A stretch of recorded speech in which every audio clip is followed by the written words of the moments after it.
This is The Future Of, where experts share their vision of the future and how their work is helping shape it for the better. I'm Amelia. In today's episode of The Future Of, we'll be looking into cryptocurrency. I'm excited to learn from our guests today because cryptocurrency isn't really a part of my life. The only experience I've had with it was years ago when my uncle tried to convince the family to hop on the Bitcoin bandwagon. There's likely a lot of stigma still surrounding the concept of virtual currencies because lots of people don't like the idea of not having physical cash. But with the COVID-19 pandemic causing many businesses to become cashless, will cryptocurrency triumph or at least become part of the everyday norm? With me to explain the future of cryptocurrencies are two special guests. We have Associate Professor Vidy Potdar, who is the Director of Curtin University's Blockchain Research and Development Lab. And we have the head of Curtin's School of Accounting, Professor Saurav Dutta, who has done extensive work in the Australian and US finance sectors. Thank you both for coming in today. Thank you very much for having us. So Vidy, I think there are many people who don't really understand what cryptocurrency and blockchain are, myself included. Can you explain what both are in layperson's terms? Okay, so to explain in very simple words, blockchain is a kind of a database. Yeah, unlike you have used many different types of databases whenever we work, but there's one very unique feature about blockchain that makes it a very different database. And that feature is, in a blockchain type of a database, you can add information, but you cannot delete information.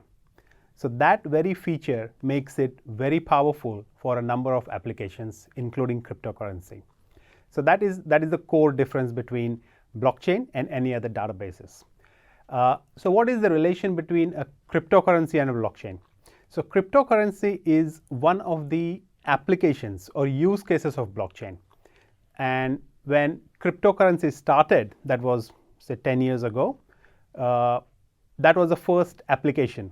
So it came out as cryptocurrency, not as blockchain, but later companies and people realized that this is a technology that can be used in many other sectors and many other industries. And that's when blockchain started to emerge from cryptocurrency. So ideally, blockchain is a technology that drives cryptocurrencies. And what are some of those industries that you mentioned?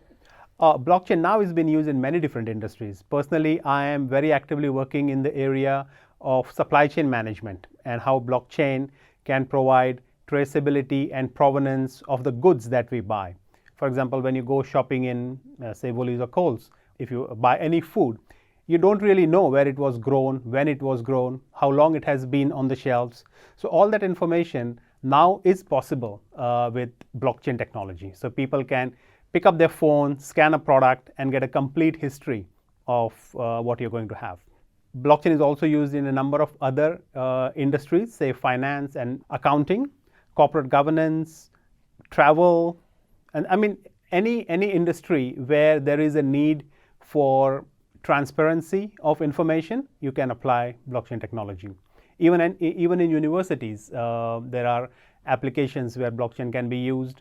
Or if you're doing research, one of the challenges in research is the validity of your data. So you collect some data and you publish your research papers.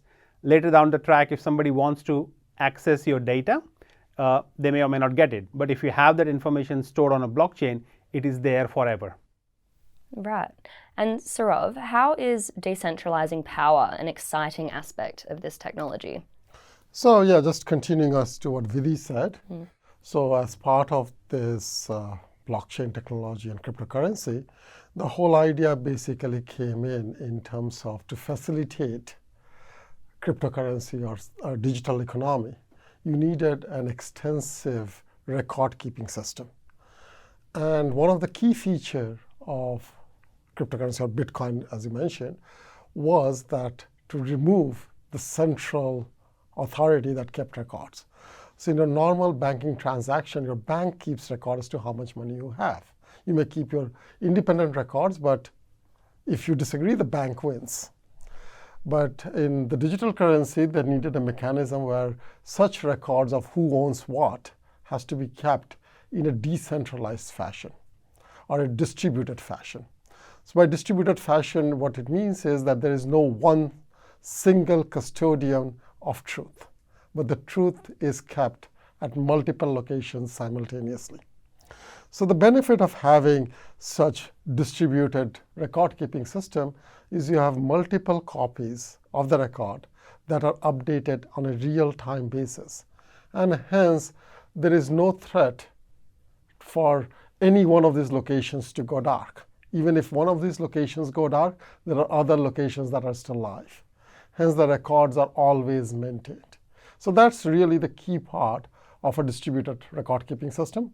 Then, obviously, the other small benefits are there. For example, if there was only a single custodian of record-keeping, they could easily tamper with the record or change the record.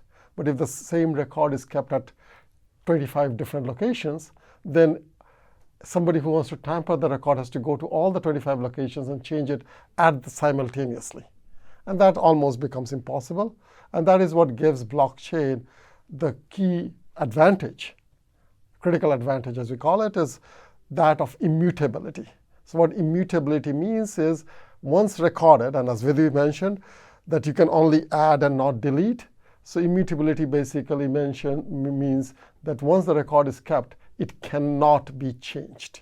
Hence, that prevents fraud in many situations. In situations which are subject to fraud, those can basically be prevented.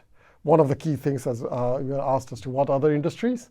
So one of the key areas of where blockchain can help is the age-old industry of property records.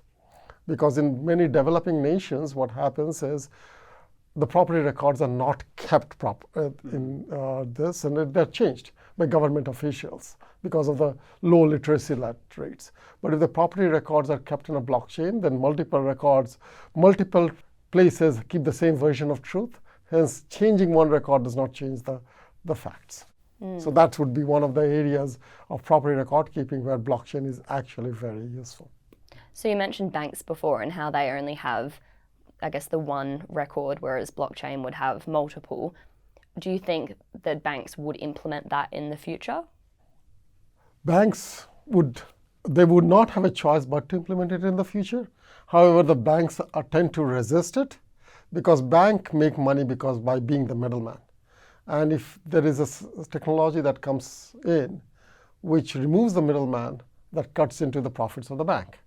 So most notably, Jamie Dimon, who is the CEO of JP Morgan Chase, one of the largest top 5 banks in the world, back in 2016, 2017, had warned all of his traders that he would file the person on the spot if he found them trading on Bitcoins or any kind of digital currency. That was primarily because of the threat that he felt from this new technology. But more recently, in 2020, 3 years later, Jamie Dimon has reversed himself and is saying JP Morgan Chase is now going to implement blockchain technology in their own banking system.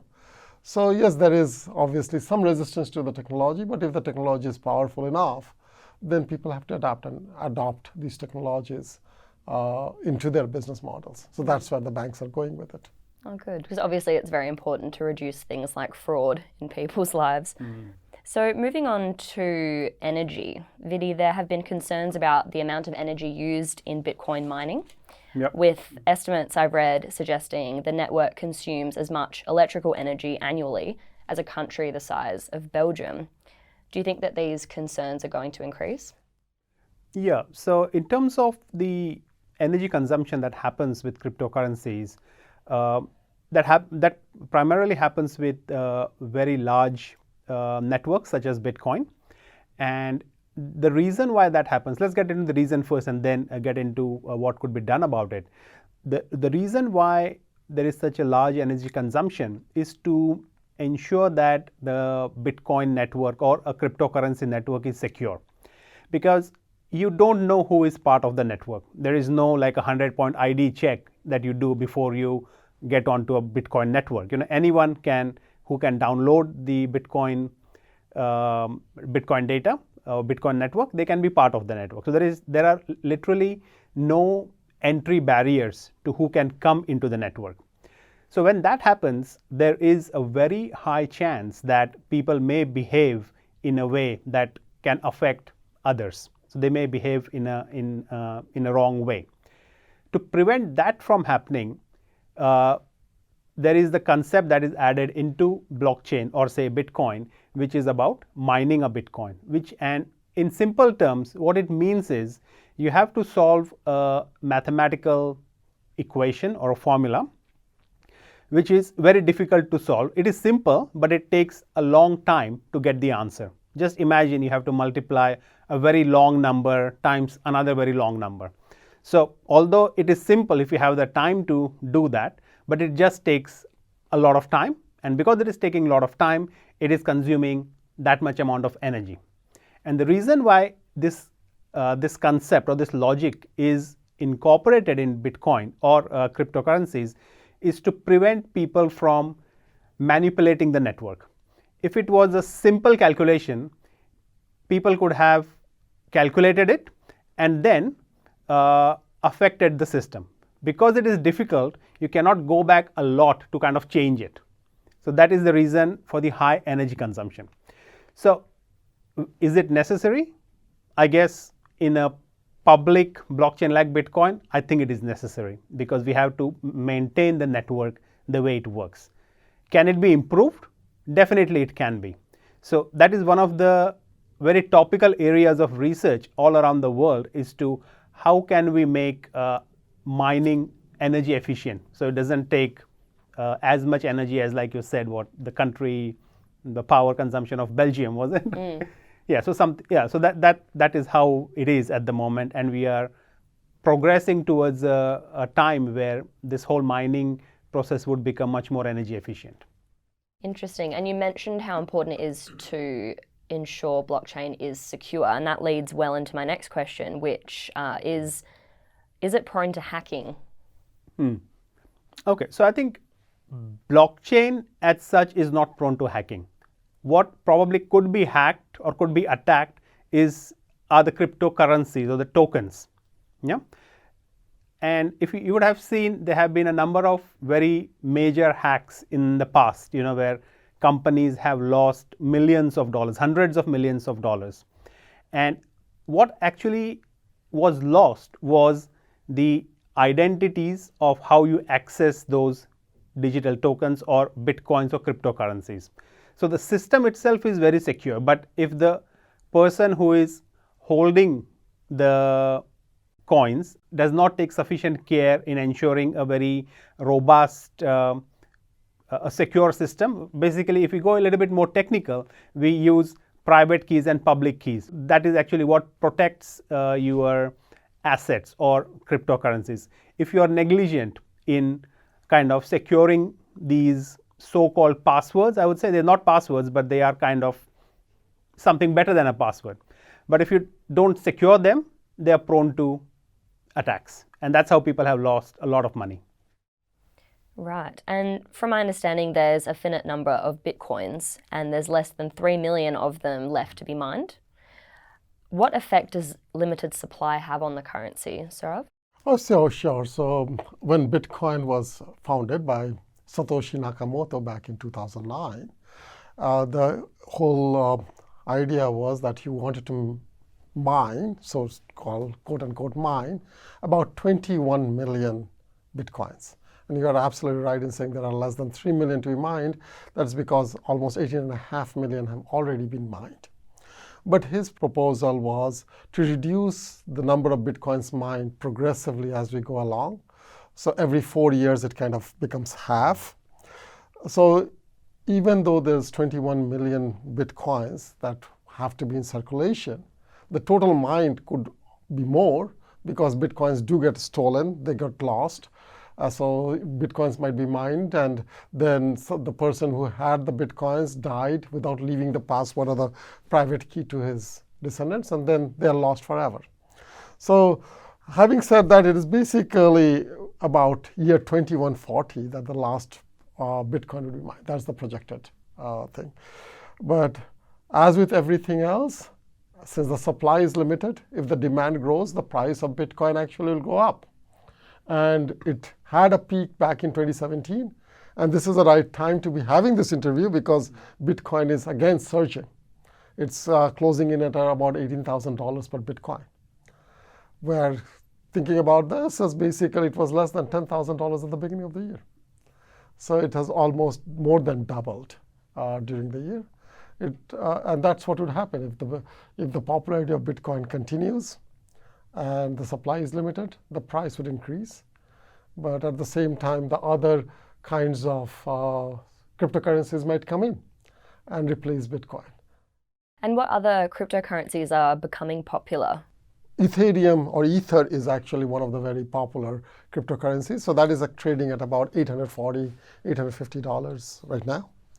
And that has peaked at about 1,000.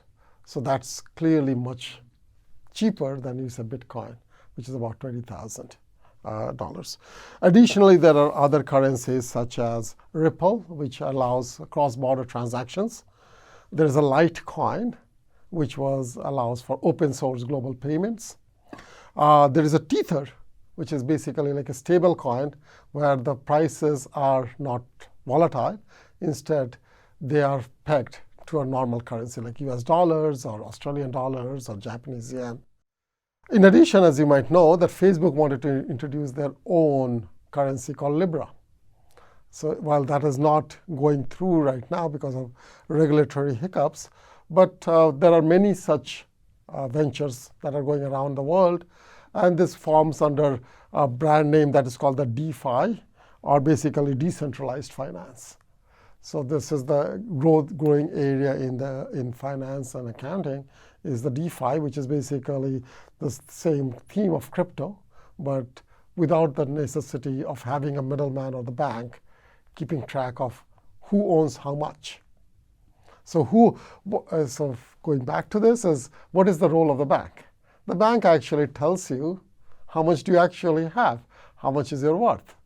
So you may say you are a billionaire, like our favorite President Donald Trump says, but is he really a billionaire? Does he have $1 billion in his bank account? Only the banks would say he probably does not. But that's the role of the bank, is to monetize as to how much wealth people have. But as long as you have another system that tells you what wealth you have, that will work as well as the banks.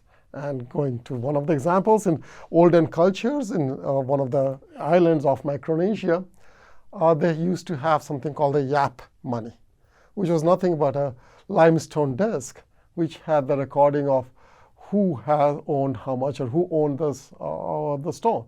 And the wealth of the villages was dependent upon who owned the bigger stone. And the ownership of the stone would change even though the physical location of the stone might not. They would not move the stone, but everybody in the village would know who the stone belongs to. So that was one way of recording who owns how much wealth.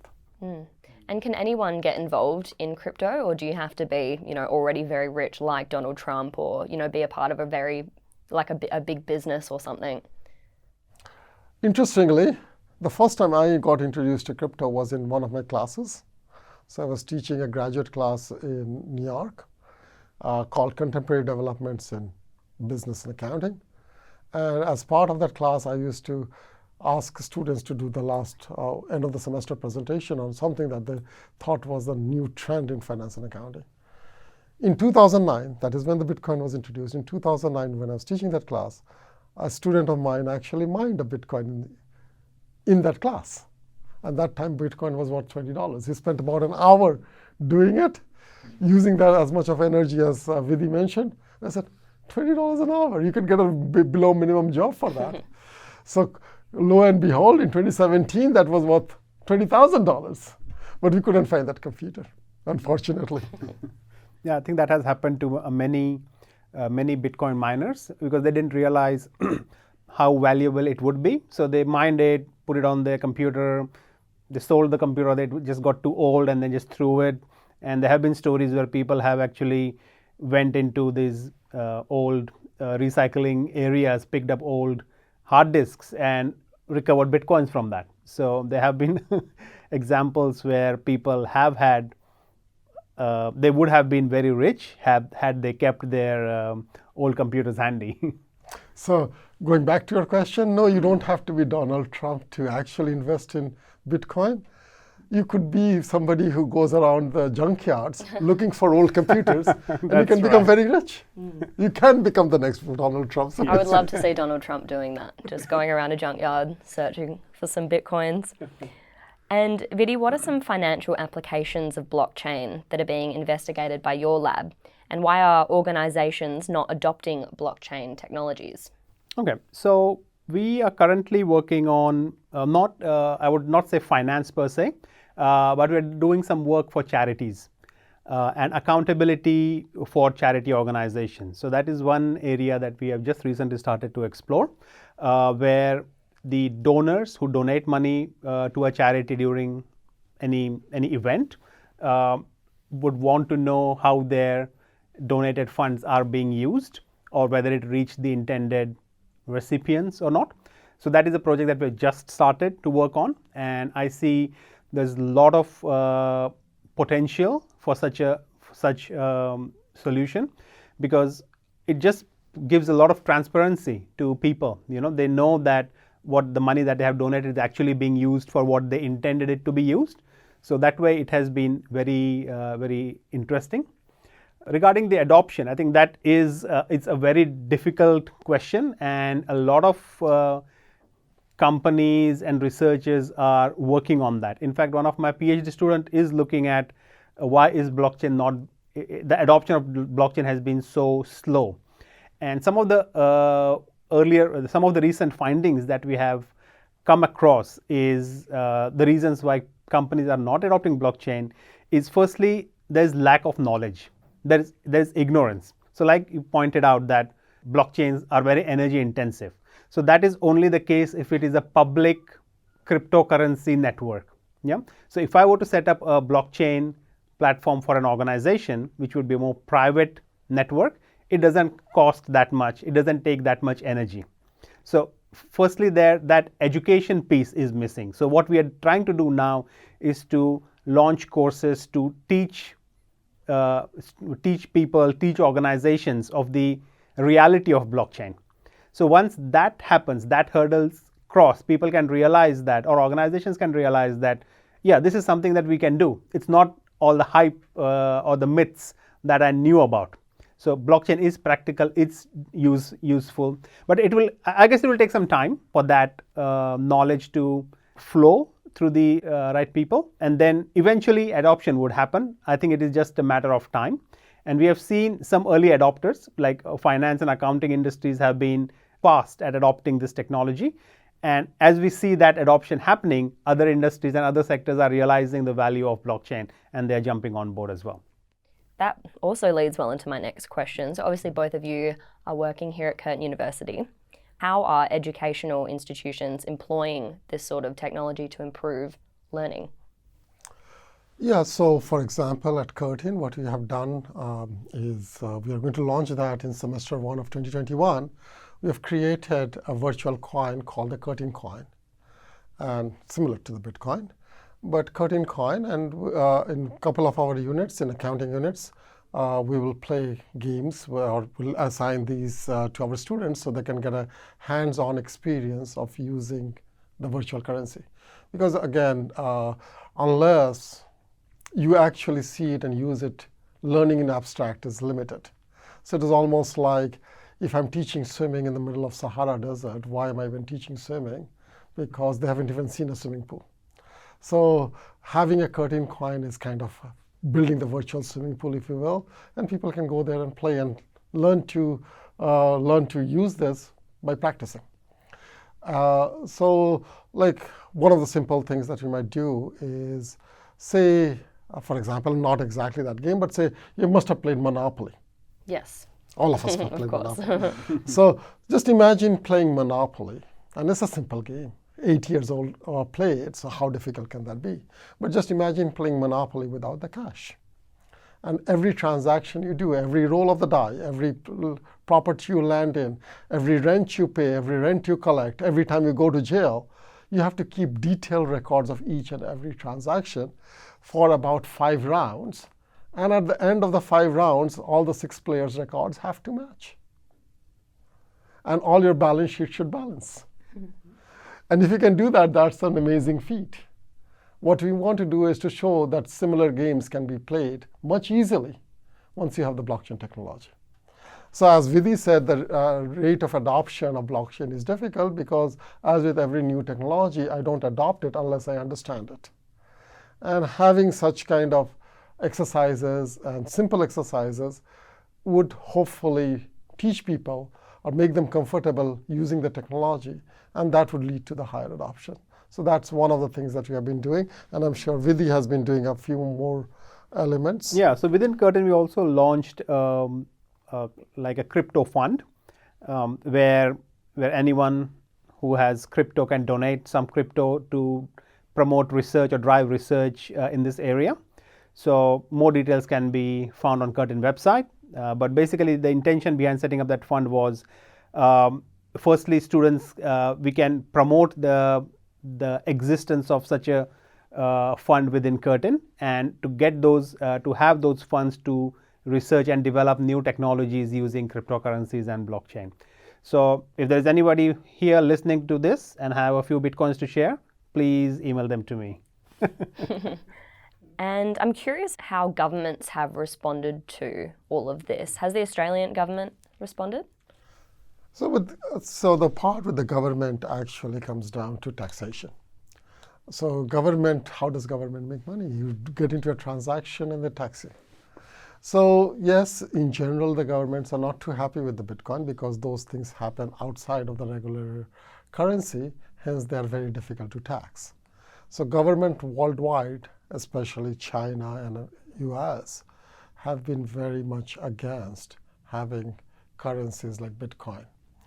However, they still want to employ or harness the benefits of the technology. So they have found their own cryptocurrencies, or they have introduced their own cryptocurrency that is pegged to their currency. So smaller economies are trying to do that more often. So like Dubai, for example, has Mcash, which is nothing more than having a mobile app on your phone, which is or a card, and all your daily purchases like buying a coffee, buying a newspaper, can all be done cashless by using the Mcash. Similarly, China is introducing, I think, within like a few weeks, in the town of Suzhou, a similar giveaway of cryptocurrencies to get citizens more comfortable with this. So while they want to have the benefits of the technology, they also want to do what they do best, is collect taxes. Hence, they want to make sure that all of these are recorded transactions whereby the government gets to collect taxes, and thereby they're introducing the quasi-currency or a virtual form of their own currency in that platform. They want the best of both worlds. Yeah. And I'd like to add to that, actually, not from a crypto perspective, but from a blockchain perspective. So I'm on the National Blockchain Roadmap Working Group. And what we are looking at is how blockchain technology will transform Australian business operations or businesses or government activities or every different sector for that matter. So there are different working groups that have been commissioned. So one is on supply chain, one is on law, one is on legal, one is on regulation.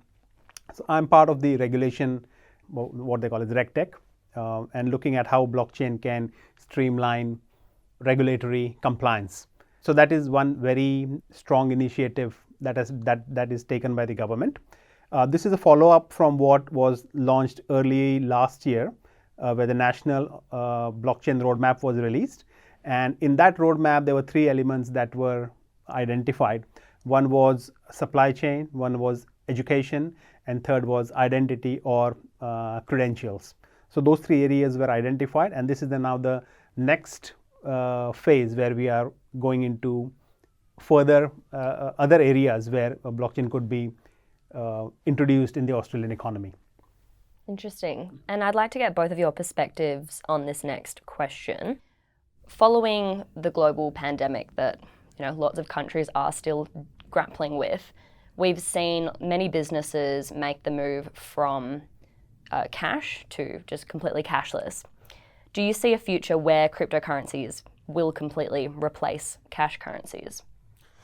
Well, I don't think cryptocurrencies will completely replace your fiat currencies, which is basically given by the governments. Like, it will never replace US dollars, Australian dollars, or RMB. The move from cash to cashless is happening with the mobile banking. But with the mobile banking, it is just the ease of transaction. When you're transacting, you're digitally transferring the money. However, the records are still being kept by the bank or a central authority. Well, the cryptocurrencies differ in a major way, where cryptocurrencies like Bitcoin or Ethereum do not even have a physical presence. They stay on your computer, not on your bank account. And that way, all the transactions that you have, the records are being kept on blockchain, which tells everyone how much you actually own, and completely gets rid of the intermediary that is the bank. So in general, the governments will not allow a complete move towards cryptocurrency, which they do not control. So they may come up with their own digital currencies, like what Mcash that Dubai has done, or what China is doing. Mcash is very successful, whereas Venezuela tried to do the same thing with petrol, but that was not successful. Nobody bought into it. But having said that, yes, there will obviously be an increase even in cryptocurrencies, in Bitcoin. For example, you asked the question a while back as to whether these cryptocurrencies are only for very rich people, or can common people get into it? So interestingly, a lot of the millennials in Silicon Valley are choosing not to get paid in US dollars, but get paid in Bitcoin. So they are only about 20, 25-year-olds. Rather than getting few $1,000s, they're getting a fraction of a Bitcoin as their monthly salaries. So while that is kind of the hip thing in Silicon Valley, I don't think that trend will catch on too much. And I don't think Vidy here will ever want to be paid in Bitcoin as opposed to in Aussie dollar. But Vidy, on to you as to what your thoughts are. Yeah. So I think one thing that a lot of cryptocurrency owners, or I would not say investors find is the term investor. People are buying cryptocurrencies as an investment vehicle. So if somebody asked me, would you like to pay this for a cup of coffee on Bitcoin, I would think twice, because I may think that, oh, the Bitcoin may double or triple in the next year or so. Why would I pay using Bitcoin? I might just keep that. I'll still use my fiat currency to pay for my daily needs. So till the time we have this concept of cryptocurrencies being purchased for investment, I think their use as currency will be very limited. Although many people are still using cryptocurrencies to buy and sell stuff, but that is still relatively less compared to what you do otherwise. So that thing has to go. Like Bitcoin was like 10,000 early on this year, and it is now reaching 20. Why would somebody buy a cup of coffee with Bitcoin in January when they can get 2 or 3 cup of coffees in end of the year? So that mentality and that thinking has to change for a complete adoption of cryptocurrencies against traditional currencies. Well, that's all we have time for today. Thank you, Vidy and Saurav, for sharing your knowledge on this topic. And where can people go to find out more about what you both do? Okay, so anyone who wants to know more about my work, they can just search Blockchain Research and Development Lab on Curtin website, and they'll find all the information that we're doing, all the research and the projects that we are working on. And same, like they can go to the Curtin webpage, School of Accounting, and they can find me. And if they want to know a little bit more about blockchain, my book recently got published. Wow. In October. Congratulations. It's available on Amazon and Emerald and everywhere a good book is sold. Wow, that's very exciting. Thanks. You've been listening to The Future Of, a podcast powered by Curtin University. If you would like to share your thoughts on cryptocurrency or have any questions about the topic, please send us an email at thefutureof@curtin.edu.au. And if you liked what you've heard, Please subscribe to our podcast and share this episode with your friends and family. See you next time.